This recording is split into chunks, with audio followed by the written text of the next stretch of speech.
Getting ready to make jicama chips. Yum. It's basically a cross between like an apple and a potato.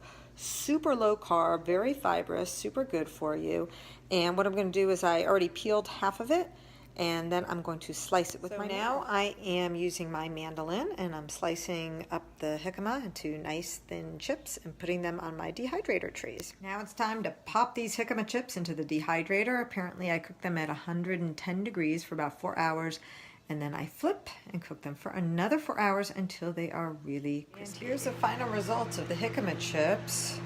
They actually really reduce down because they have so much water in them. But they're really crunchy and they taste great.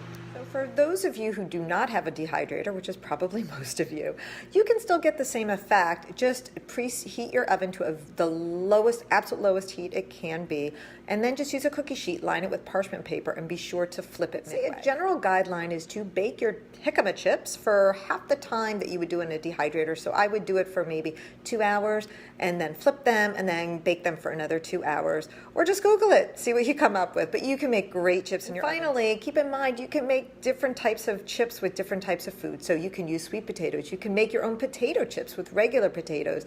You can use lots of fruits like apples and pears and my beloved persimmon. So try it yourself.